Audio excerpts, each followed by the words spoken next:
And it looked like Caitlin Clark and Stephanie White definitely had a situation where they was in a heated exchange right before halftime. Caitlin Clark, you need to go up to their front office, demand Stephanie White to be fired, removed. They want the front office to pick between Caitlin Clark and Stephanie White, man. It was only a matter of time, bro, that Caitlin Clark was going to obviously have words with Stephanie White. Caitlin Clark needs to get the hell out of Indiana. I think this is one of those things where it might be a turning point. The entire corridor shook as the locker room door slammed shut. Inside, tension was building, voices were being raised, and the Indiana Fever season was about to undergo a permanent transformation. In the most heated exchange of the WNBA season, Stephanie White was going to have to deal with the fallout from her coaching choices, and Caitlin Clark had finally reached her breaking point. The basketball world would be rocked by what transpired next, and fans would wonder if the biggest star in the game was prepared to permanently depart Indiana. The word on the street is CC told Stephanie White to sit Kelsey Mitchell and Howard because they don't pass. Could be true. CC went to tie her shoe after passing to Howard on a play. LOL. And it is clear that there is a philosophical rift in the team. It wasn't simply one poor performance or one dubious substitution that led to the ensuing yelling match. It was about a superstar who believed her coach was deliberately undermining her career, months of frustration, and squandered brilliance. Disbelief blazed in Clark's eyes. After bringing this franchise into the national mainstream, she was pushed to the perimeter of a strategy that appeared to be allergic to superstar talent. Imagine focusing your whole marketing strategy on a record-breaking second-year star, only to bench her when the chips are down. That is exactly the bizarre theater that Indiana is experiencing. She don't know what she's doing. She's holding Caitlin Clark back. She don't know what to do with her. Yeah, I know Caitlin Clark plays a certain type of way. You want to build a team around your superstar player. That is not the case for this team. This front office solely, to me, only care about the regiment of their team. Y'all was way better without her last year, you hear me? She is sabotaging your game. She trying to make you play slow. Know what I'm saying? You have to have the ball in your hand and play up-tempo. That's your game. And everybody, even Ray Charles and Stevie Wonder can see that. You hear me? And everybody that's saying the Fever is better without Caitlin Clark, a.k.a. my precious CC, goofy. Fans aren't merely muttering criticisms. They're roaring with annoyance. Comments like, "As I paid for Clark magic, not this circus," abound on social media. And "I'm out if this is what Fever basketball looks like." It is no longer a coaching error when your most important asset feels neglected. Everyone who bought into the promise is insulted. Here's where you can help, though. Please hit the like button and let Caitlin know in the comments section if you're watching this and sharing the same frustration as thousands of other fans. Let's deliver an unavoidable message. Let's make sure the front office of the Indiana Fever is well aware of our feelings over our top players' situation. We must return to the starting point in order to comprehend how we arrived at this explosive moment. You can locate the spark that started this entire fire by going back a few months. Speaking about the Dallas Mavericks during the previous season, Stephanie White made a startling observation that went viral. The Mavericks just played differently, without Luka on the floor. "The ball is moving," she remarked. "It's exploding." Several players taking the initiative. Give that some thought. Stephanie White right here talking about Luka. A wrist sprain in that game and has been out since. And that puts a lot on the plate of players like Spencer Dinwiddie, who just came in, who finds Marshall for the corner three. When you see the Mavs just play differently without Luka on the floor, he's a guy who's high usage rate, the ball's in his hands. When he's not on the floor, that ball is moving, it's popping, multiple players getting involved in action, and everyone's stepping up. Okay, you can hear the excitement in her voice talking about Luka not being in there. Oh, they're moving and they're popping and blah, blah, blah, blah, blah. And it's like, oh no. You hear that and you wonder, is she one of these coaches that doesn't believe in the transcendent player? In essence, the coach was stating that the club performs better without him as the franchise's face. The the man who won the league's scoring championship and led them to an NBA Finals berth. It was similar to a bakery boasting that after firing the head chef, it now sells more pastries. Social media users were shocked and amused by White's remark. Analysts sneered. Fans let out howls. However, White went one step farther and presented it as a pillar of her coaching philosophy. The system is larger than any player. When a similar screenplay played out in Indiana, that moment suddenly made perfect sense. Swap out Luka for Clark and the Mavericks for the Fever. And your story is the same. A liability is your superstar. Stephanie White, you deserve the Dodo Bird of the Day award. And if they do not want to get a coaching, make a coaching change and bring in who she wants that is going to cater to her style and build the team around her strengths, then she should walk. And who do you think that the fans come to see? They don't come see everybody else that's on that team. I'm sorry. There's no disrespect. The Caitlin Clark effect, the CC effect is real. This wasn't a casual comment or a line that was thrown aside. It was a manifesto. And when you see that every confusing lineup change, every icy benching, and every slow quarter begins to make sense, Stephanie White's motto is straightforward. You are an issue if you handle the ball excessively. She envisions a fluid offense in which the ball moves about like a pinball and everyone shares duties. This seems wonderful in theory. Free-willing motion, unselfish teamwork, fancy feeding. In fact, it too frequently seems like a broken shopping cart, jerking without direction, players banging against one another seeking to find purpose.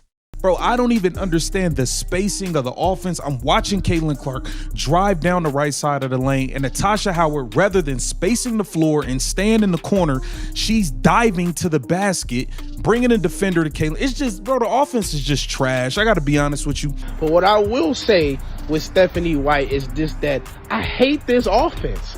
I do not like the Indiana Fever's offense this season. It's hard to watch. And I feel like Stephanie White is bringing what she was doing with the Connecticut Sun over here. That's exactly why men need to be coaching in the WNBA, bro. Need to be coaching. Yeah, let a man do it, bro. Because all this women coaching other women athletes, bro, it's out of there. And then these women owners and all of that, man, please, bro. Y'all just tearing stuff down, bro. It's not about y'all. But it's crazy, though. Caitlin Clark is a unique athlete. She is a generational point guard designed to direct, ignite, raise, bench her engine, and bring everything to a complete stop. However, White maintains that putting Clark at the top of the usage hierarchy undermines team unity. She preaches that isolation and predictability result from high consumption rates. However, the facts contradict this. The offense stagnates, teammates stray, support scores decline, and defenses revel in confusion when Clark is not playing. You played Natasha Howard more minutes in the first half than you played Caitlin Clark. Caitlin Clark played the fourth most minutes out of everybody in the starting lineup in the first half, and you wonder why we're losing. Caitlin, 12 points, 9 assists, but she don't even look like the same player. She don't look enthusiastic. She just don't even look like she into it anymore. She kind of look like she over this, you know what I mean? And to be honest, as a Caitlin Clark fan, I'm pretty much over it as well. I just got to keep it real with you. I'm pretty much over this as well. This season is a travesty. I just feel like, she needs to explore other options. Under White and her mentor Carolyn Peck, this system first failed at Vanderbilt. The Commodores struggled through seasons with 7 victories, followed by 7 more before a slight improvement came too late, despite PC's championship history. Fans remained away, players opted out, and there was a hum of annoyance on campus. White is redrawing the same template with much larger stakes now that he has a WNBA sideline. Front-page writers and primetime broadcasts are waiting for achievement in Knoxville, not students. The outcome is uncannily familiar. A team with unquestionable skill is struggling. What happens, though, if the star tries to shine through the debris? Now, let's discuss Clark's present situation.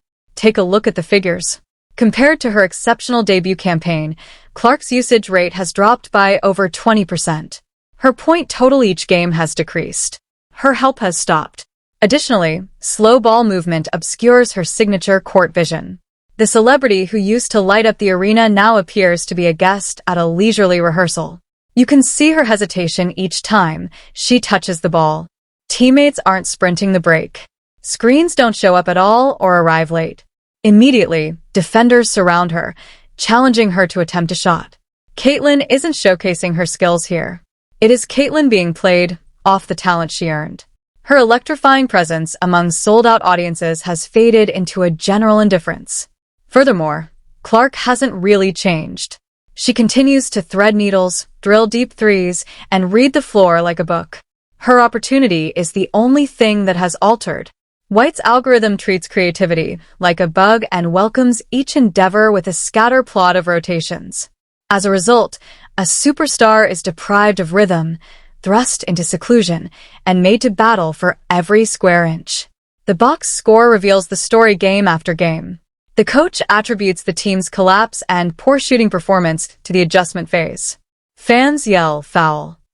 Commentators shake their heads. Jargon about balance and unpredictability continues to obscure the fundamental problem. However, the specter of previous mistakes lingers in the background. It's time to go back in time. White is no stranger to this situation. She promoted system purity under PC's winning motto at Vanderbilt. The scoreboard showed 7 victories and 23 defeats, followed by 7 and 24 the next season. On Moss, players moved. Supporters lost trust. Anyone observing will see that a coach who is afraid of star power will suffocate her greatest talents. Years prior to that time at Vanderbilt, Peck and White shared a championship, but success in college competitions does not equate to magic in professional venues. The WNBA demands different rhythms, different egos, and larger stakes. Yet, White has virtually transplanted the same blueprint. She pursued the fallacy that superstar dependability is subordinated to surprise. When dissatisfaction grew, she blamed the players for not buying in rather than the system for failing them, sacrificing momentum for motion. Her history is being replayed in real time as she stands on WNBA hardwood. When you take into account the resources they have, the Fever's patchy record provides no comfort. Poured into the coming of Clark, you run the danger of losing both fame and trust when you set up a celebrity for media appearances, jersey promotions, and primetime spots and then ignore her when it matters most. Why, then, are fans seeing it in Indiana at last? Because there are too many misfires to overlook. Social media has become a virtual riot. Free Caitlin is trending under Fever posts. Release our star or release our money back. A fan requested. One more threatened to miss the entire season. The disparity is apparent to even casual spectators who are not well-versed in basketball strategies. They wonder why purchasing a ticket feels like being in the front row of a slow-motion meltdown when they see the empty seats and hear the muted cheers. Sponsors have begun posing pointed queries. National broadcasters are nervous, avoiding post-game press conferences as though each coach interview is a minefield. What's her plan to fix the ball in Clark's hands? Is a question that sports media frequently pose to front office representatives. And insiders claim that if the issue persists, some executives worry about losing the league's biggest draw. This is not a minor complaint. It is a widespread revolt. Reruns of set plays with mid-range bricks and wasted downtime are what viewers paying top dollar for broadcast excitement are getting instead. Their enthusiasm for Clark's rise is being stifled by a system that denies her the limelight. And when a sufficient number of individuals see a betrayal, they organize. They post videos, tag the team, and flood comment sections with requests for reform. It's hard to ignore that digital thunder. What, though, needs to be done by the Fever front office to calm the storm? The evidence against White's strategy continues to grow. Take a look at what transpired when Clark recovered from her most recent groin injury. She returned to an entirely revamped starting lineup after missing 5 games. White made unheard of adjustments, rearranging the pieces like a chess master who had forgotten that winning was the goal. The outcome was expected. Clark appeared uneasy. Fans were deceived once more as the team appeared disorganized. Her rematch with the Golden State Valkyries ended in a humiliating 80-61 loss. 10 points on 4 of 12 shots, including 2 of 5 from beyond the arc. These figures don't represent the unleashing of a superstar. These are a player's suffocating numbers. Here's what makes it even more frustrating, though. In reality, the Commissioner's Cup was won by the Fever without Clark playing. In a 74-59 victory over the reigning champion Minnesota Lynx, Natasha Howard stepped up with 16 points and 12 rebounds. This is used by White and her supporters as evidence that the system is effective. They argue it proves the squad can function without relying on one guy, but they're missing the point totally. Nobody wants a team that plays better without their top player. When their great player is on the bench, no one wants to watch a championship team perform at its best. The true sadness is that despite everything going on, Clark's unique genius still comes through. She is averaging more than 17 points and 8 assists per game this season, even in a smaller position. When White eventually lets her go, she's carrying the offensive load, making highlight reel passes and making impossible threes. However such times feel. Instead of the consistent excellence we ought to be seeing every night, it seems like fleeting glimpses of greatness. In the meantime, the coaching choices continue to become increasingly perplexing. Recently, White used Clark's ability to set screens and play off the ball to defend her lineup adjustments. She underlined that if Clark concentrated on moving without the basketball, she may get open looks. However, this totally ignores what makes Clark unique.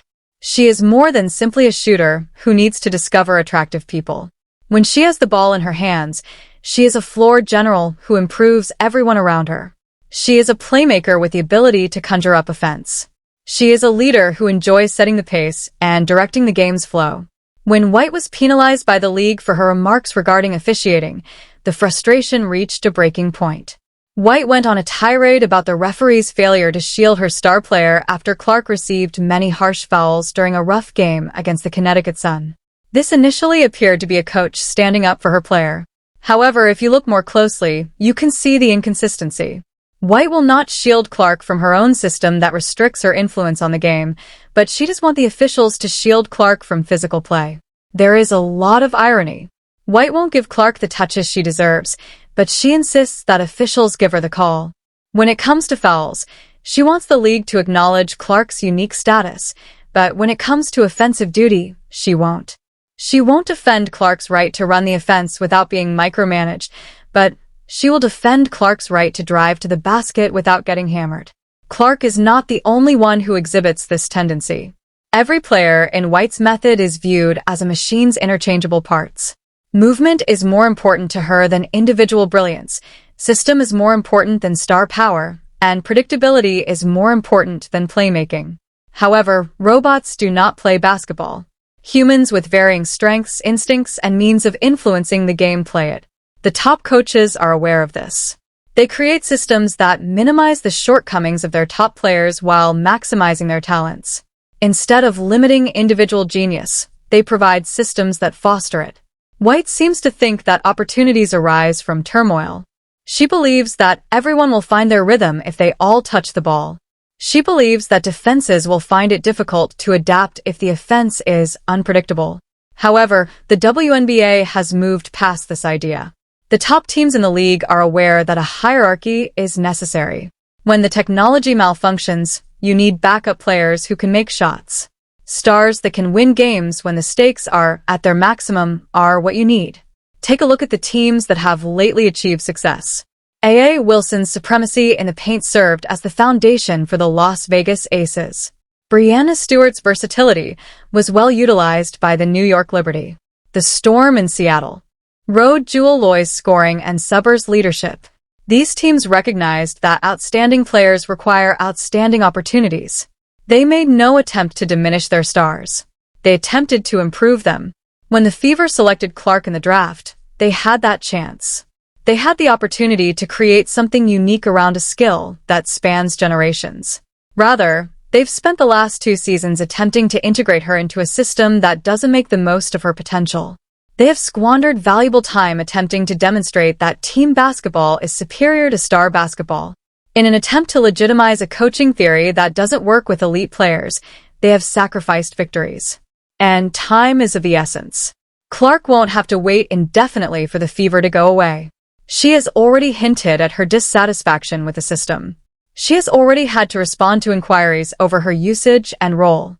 There are already rumors circulating about whether Indiana is the best place for her to realize her greatest potential. These murmurs could turn into shouting if nothing changes quickly. It's not a difficult answer. Give the ball to Clark. Give the offense to her. You can rely on her to make wise choices. Create plays that, rather than in spite of her playmaking, engage her teammates.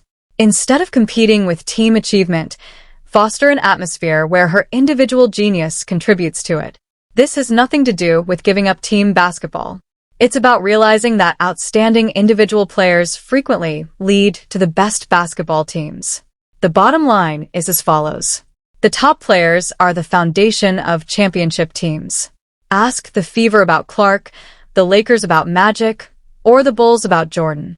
Well, forget about that. Everyone who has ever watched a successful franchise will tell you the same thing. Stars require autonomy. The ball is necessary for them. When things go tough, they need to be confident. Stephanie White needs to change course or risk losing her most valuable asset. This entails making changes to the playbook rather than maintaining it at all costs. It entails giving Clark the offense's keys and leaving the stage. When it compromises your superstar flow, it is acknowledging that being unpredictable is not a virtue. It entails either coaching more intelligently or, to be honest, coaching less. Imagine Clark leading the league in assists, scoring 25 and 12 points each night, and regaining prime time viewership. Because she is unrestrained, irrepressible, and unmissable, picture sold-out crowds singing her name. It is a vision worth pursuing. Anything less is merely aesthetic noise. Please let Caitlin know in the comments if you think Steph White is causing this squad to stagnate. Tell the Fever front office about it. Let's unite the fans with a single hashtag. Because you have to start showing live brilliance instead of directing a replay if you want to keep the star of the program. Subscribe now for more intense WNBA coverage so you never miss an exciting update.